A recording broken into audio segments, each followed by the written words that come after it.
What's going on, people, and welcome to another top 10. It's been a while since I've done a top 10. I apologise, but life's been crazy recently, but they will be coming back, guys. And today, the top 10, the last one that won in the community tab a while back was Man City. So we're going with Manchester City top 10, my favourite all-time top 10 Manchester City players.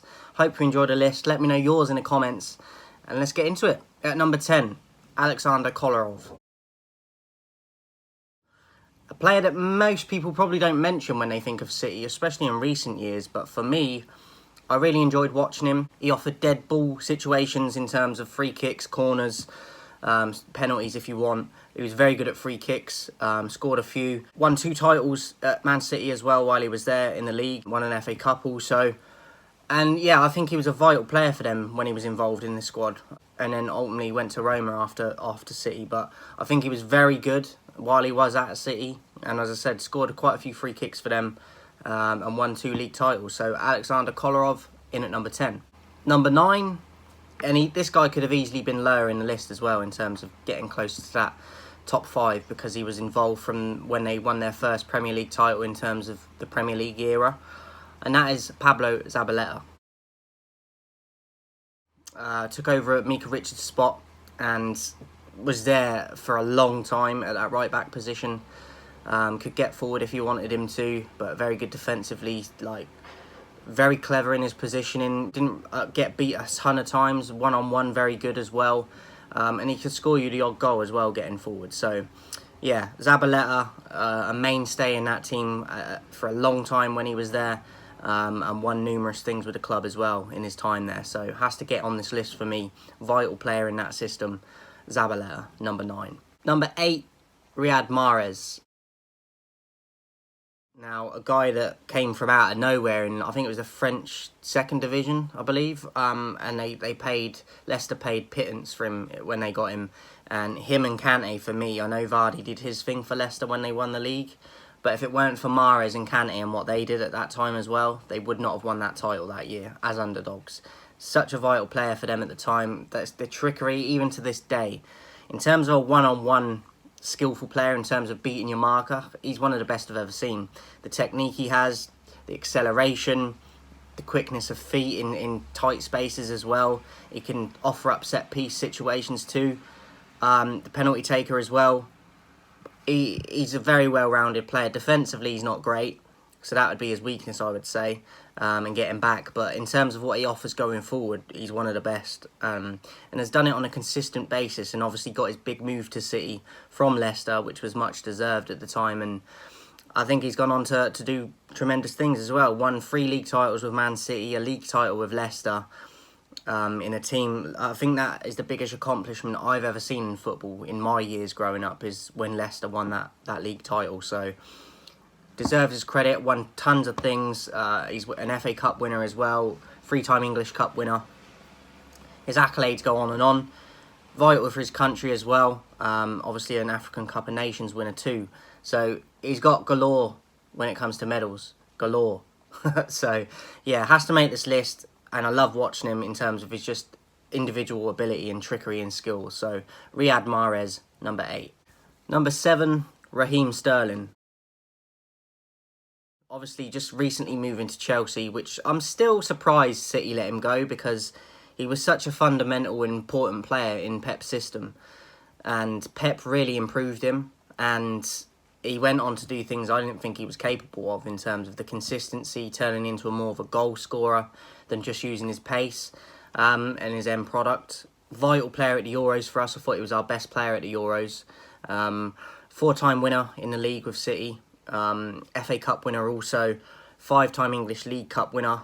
And he's got 2 Super Cups as well with City. So I think he's doing well at Chelsea. Obviously they've got their issues and stuff going on at the moment, but I think he's starting to warm up there now and starting to perform.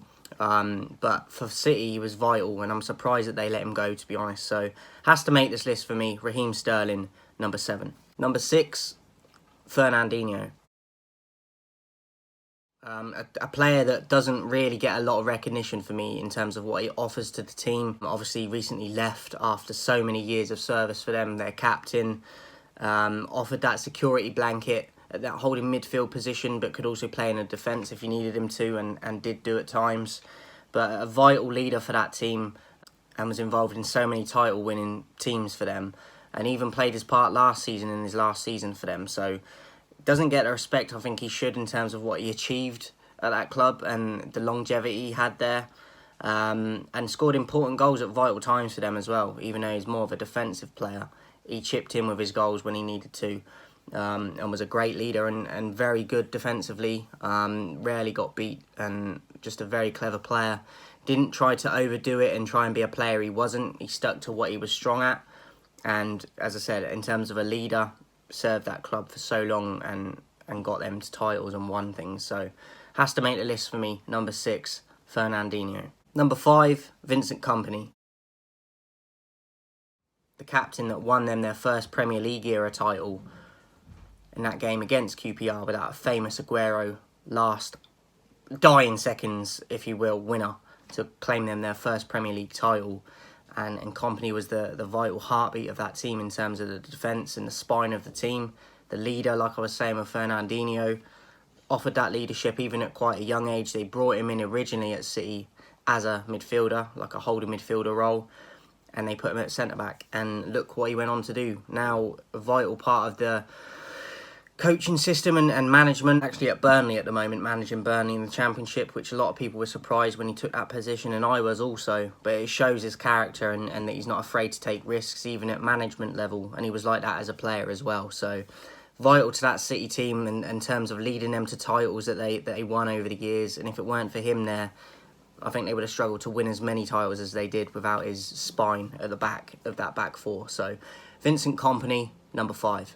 Number 4, David Silva. Another one that was there for a very long time, won numerous titles with the club as well. Manchester United are actually coming up against him tonight. He's the captain of Real Sociedad, so I'm going to be watching him tonight, and he's still a threat even at he's in the end of his career now, pretty much.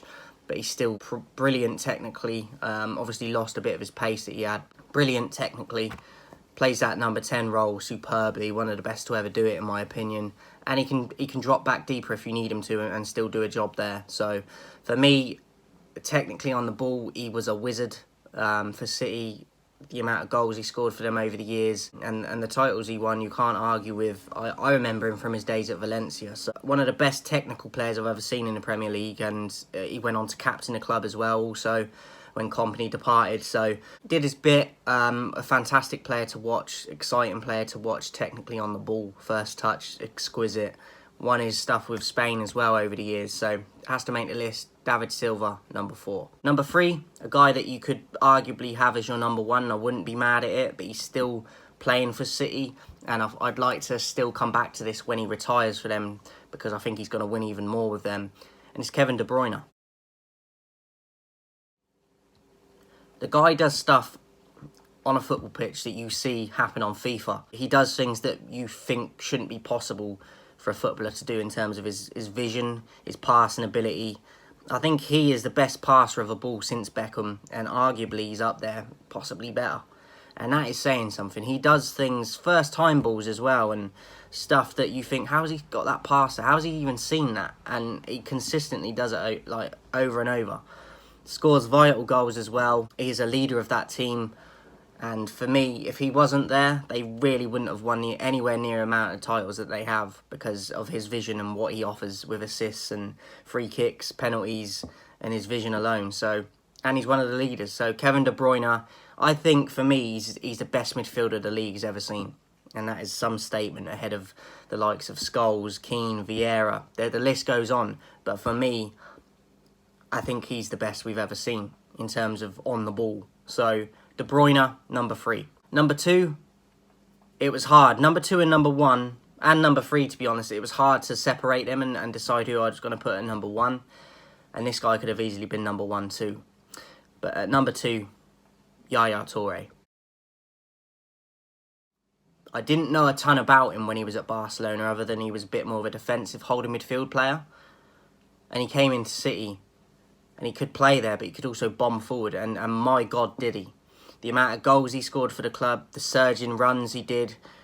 He had a season where he was just clutch, and anything he touched turned into a goal and got them the 3 points. He led by example. And for a guy his size, It was 6 foot plus. I don't know exactly what he was, but 6 foot plus. He was quicker than you'd expect him to be. Acceleration quicker than you'd expect. He could score headers, he could score free kicks, he could score penalties, and he could go on surging runs and beat 2 or 3 players and score. And he was a freak of nature in that sense, because how he was built, he shouldn't have been able to do what he did, how he did it. And for me, as I said, a couple of years there at least where he was clutch for them, especially one season. So for me, one of the best African players, let alone City players ever, Yaya Toure. I'm giving you your flowers. Easily could have been number 1 as well.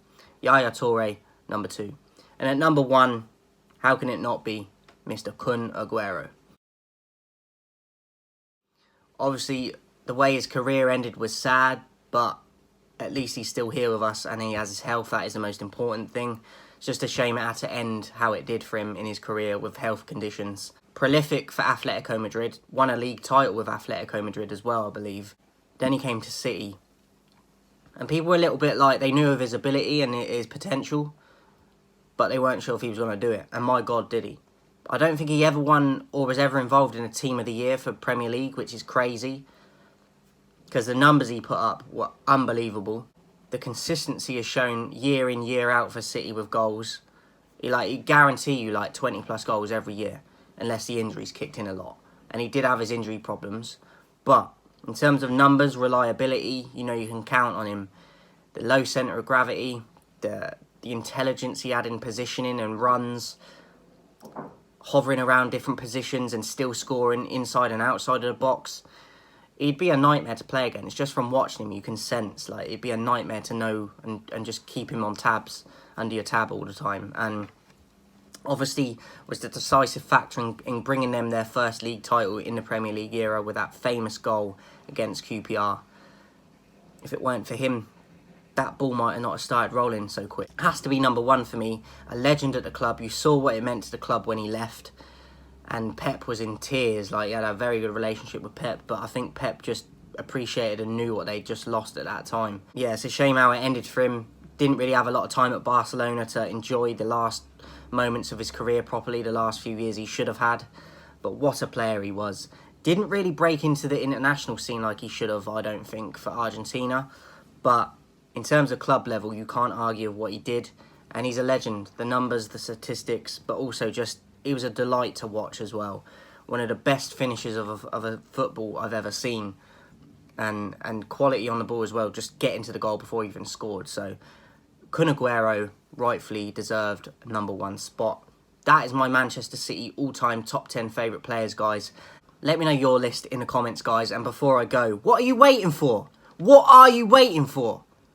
2,000 subscribers by the 1st of December, but I ain't going to be happy unless we get there in November, let alone December. Can only do it with your help, guys, but what are you waiting for? I'm waiting. Give me your reasons. What are you waiting for? I'll catch you on the next one. I'm out.